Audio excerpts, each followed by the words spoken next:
Hey you guys, it's Peter, and welcome to my channel, Peterisms, where I tell stories of my life and just little things that I've learned as I've grown into the person that I am today. And if all goes as planned, this video will be posted on Saturday, so happy Saturday. It's actually Monday, and I am pre-filming videos all week long for next week because on Saturday, I will be leaving with my husband to go to Florida. We are continuing our journey of finding a place in South Florida. It has been a dream of ours for a really long time to have a place in Florida and have a place in Indianapolis and go back and forth. It's been like since we've been together, this has been our dream. And so it's kind of cool to start seeing this dream actualize, you know, and it's been a lot of preparation and a lot of saving, and we're not there yet. But we're getting to start, and it's really, really cool. And we actually, our plan was we wanted to have a place in Florida by the time that I was 51 or 52. I'm 48. Almost said 58. I'm 48. I'll be 49 in June. So we're kind of a little bit ahead of the plan, but we're not in any rush because we want to find the place, the area that we really want to be in. So we're just going down there to start, you know, really looking at some places we did before. And so in November, and we're doing that again now, and we're really excited about it. So I'm trying to pre-film videos as I always do when I go out of town. Now I will tell you, I'm very busy this week. I have a lot of things going on in my personal life. I have a lot of recovery stuff, and I don't know that I'm going to be able to get to pre-filming a video for every day that I'm gone. I'm going to do my best. I love to have all the videos pre-filmed, and then I, you know, when I'm there, I get it to, like, you know, post a video, and I'm like, oh, it's so cool. I already have it planned. But I want to do that before I leave. So this channel and my review channel, and hopefully my Peter Does Stuff channel, I will have some videos pre-filmed, if not for every day, for most days that I'm gone. But if you come over here for 2 or 3 days and I haven't filmed a video, or you don't see one come up, but still look, make sure that you look. Don't get worried, I'm totally fine. I will be posting on my vlog every single day. So even if it's just a 15-minute vlog, I'll be posting over there and, you know, keeping people updated on what's going on.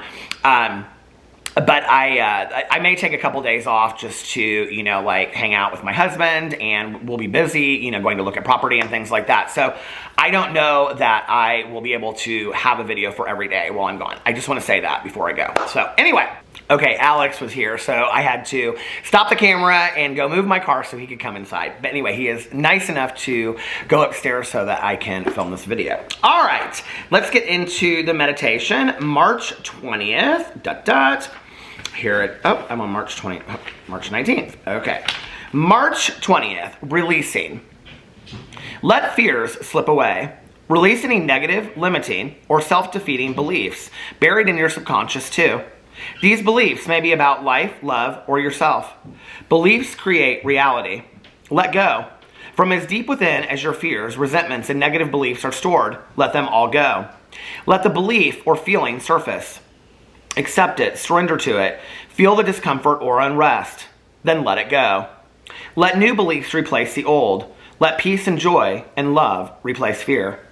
Give yourself and your body permission to let go of fears, resentments, and negative beliefs. Release that which is no longer useful. Trust that you are being healed and prepared for receiving what is good. Today, God, help me become willing to let go of old beliefs and feelings that may be hurting me. Gently take them from me and replace them with new beliefs and feelings. I do deserve the best life and love have to offer. Help me believe that. I love this meditation so much.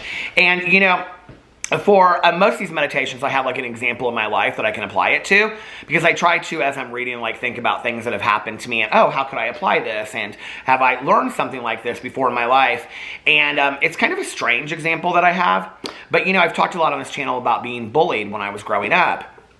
And I had 2 separate situations that occurred to me later in my adult life that really taught me how to let go of like negative, toxic feelings about certain situations or beliefs about how I thought something was true and it wasn't.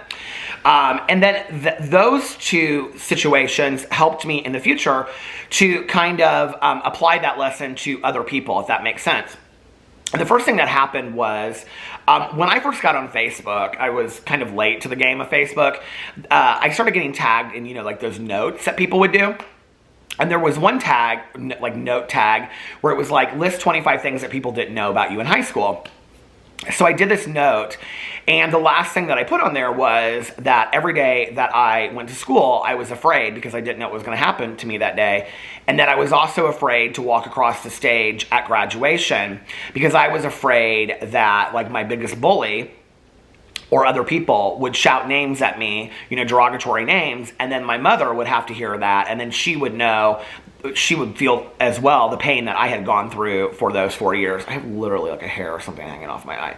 Anyway, that was like one of my biggest fears, was graduation and going to school every day, because I had no clue what was going to happen each and every day. It was different every day, you know?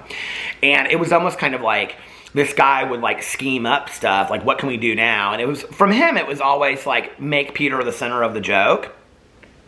So anyway, I did that note on Facebook, didn't really think any more about it, put it out there in the universe, and I got a friend request from him and a message, and I was like, what is this? Why is he friend requesting me on Facebook? You know, and as you get older, like, a lot of people from high school, even people that you weren't friends with, friend request you, you know, and so anyway, I think they just kind of want to see what you're up to these days, you know what I mean? I mean, I do too. I like to fall down the rabbit hole and see what people that I went to high school with are doing today, and most of them have surprised me, because, no, I was going to say their lives are so boring, but now there's a hair on this eye. What is going on?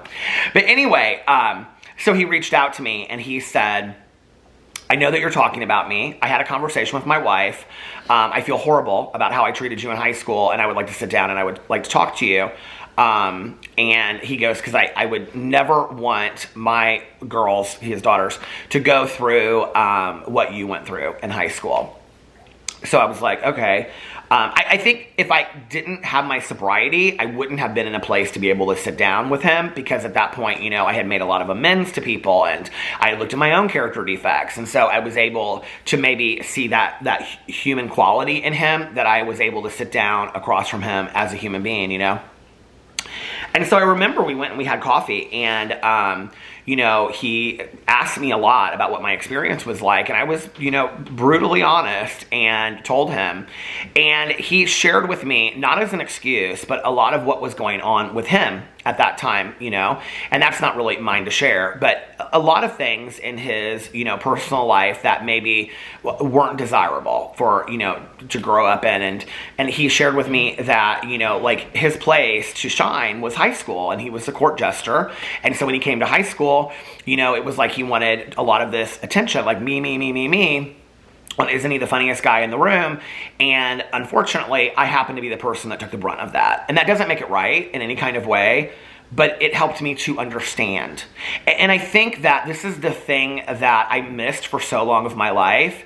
It's not always about who's right or who's wrong. It's not about, I mean, you know, my sponsors for years, my different sponsors have said to me, would you rather be right or would you rather be happy? And honestly, at the end of the day, I'd rather be happy. And what gets me to happiness is understanding, is trying to be compassionate towards the other person. It's like I say with Atticus Finch and To Kill a Mockingbird, you don't truly know a person until you walk around in their shoes on their front porch for a while, you know? I'm not saying that what he told me excused away anything that he did, because it didn't, and it didn't alleviate the pain, and it didn't take it away. But it helped me see him as a human being, and it allowed me to understand who he was. Years after that, I ran into somebody that was like the golden boy in my high school. And I actually saw him at the casino, and we became like friends and started talking and stuff, and really nice guy. And I had never had any issues with him, like, growing up. Like, he was always very, very nice to me. And but kind of like nice, but ignored. Like, you know, like he knew who I was, and we, you know, but it wasn't like we were, you know, being friendly or anything like that. And I went to school with him for like 10 or 12 years. So, and I really didn't know him. And it was crazy because, like, I think he came up to me and he was like, Peter. And I was like, and I knew exactly who he was, you know? I think when you go through the kind of trauma that I had in school, like, you remember everybody and their faces and their names and what they were like and stuff like that, you know? And so anyway, we were talking, and I can remember somehow the topic of high school came up, and he said, and I said, you know, it was so hard for me, like, in high school, like, you have no idea. And I remember he looked at me and he goes, how do you know I have no idea?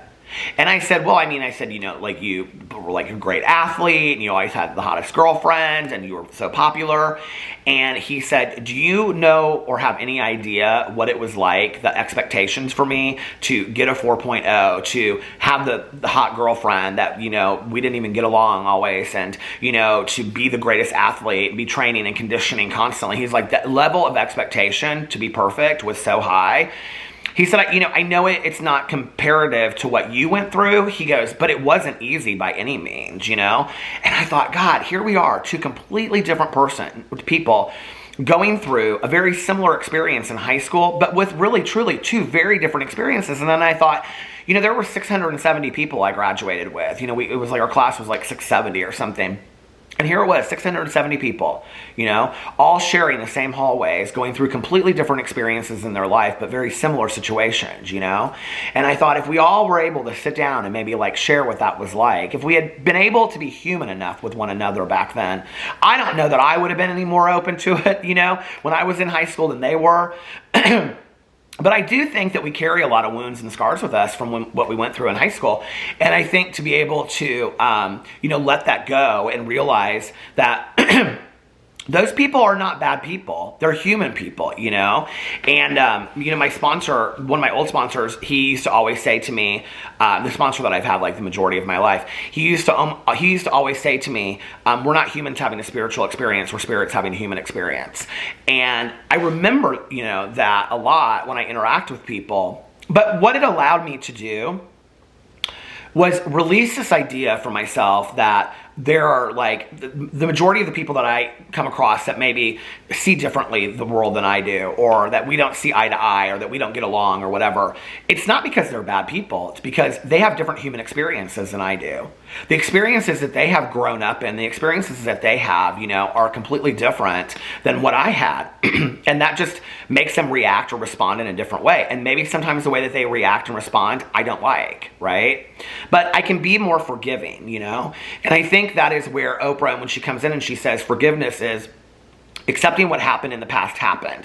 Not that it was okay, but that it happened. Now what do you want to do with it so you aren't held hostage to what happened in the past? What I want to do with it today is I want to be able to move through it. I want to have a life where I'm happy, joyous, and free. And for me to do that, I have to be able to let go of those things that happened in the past and accept them as they were. And to be able to see somebody's humanness and to see, wow, they're a human being just like I am, with the same pain and the same tears and the same joy that I have, just, on different levels. I think it really allows me to see people in a completely different way. And then it wasn't me on the outside looking in, it was me being part of the whole circle and realizing we're just all interconnected this way, I never thought I would ever say this, but, I get somewhat emotional thinking about the class that I graduated with. And I know it's silly. I always want to go to the reunions now and stuff, But the reality is, like I said, there were 670 of us, many of us that went through 12 years of school together, that all graduated on the same day and all walked through the same hallways together. And some of them were friendly to me and some of them weren't, But the reality is we all shared an experience that only 670 of us will have ever shared in this world together, of that commonality of, that class of 1990 of Carmel High School. And I look at that, and I think, wow, that's pretty unique. That's pretty cool, isn't it? But only being able to work through situations and being able to use my tools, my toolbox, to see people as human has allowed me to see the awesomeness of that situation, to see the uniqueness of that. And today, reclaim my position, because back then I wanted nothing to do with it. I was like, I will never see these people again. I don't care. And today I kind of want to know what happened to them. Like I said, I'm intrigued by that. And that has been my ability to be able to forgive others and for them to forgive me as well, and I'm really happy about that. I had a friend of mine that went to my high school reunion with me, and she was like, I just can't believe you're talking to these people. These people were so mean to you. And I was like, girl, I don't want to be held down by anger and resentment for the rest of my life because of something that happened to me 30 years ago. You know what I mean? Like, I don't want that to hold me hostage, like Oprah said, for the rest of my life. At some point I have to let it go and realize, they're not thinking about it on a daily basis. Now, what happened to me, the scars and the wounds that I have felt as a result of being bullied, that I can talk about, that I can continue to work through. But I don't have to attach a person, a name, and a place to that. You know what I mean? I can work through that and realize that they're human today. And that has allowed me to see other people and their humanness as well in situations that have come up today. So anyway, I think that is a fantastic meditation. Let me know what you think about that in the comment section below. And I will see you guys tomorrow. Bye.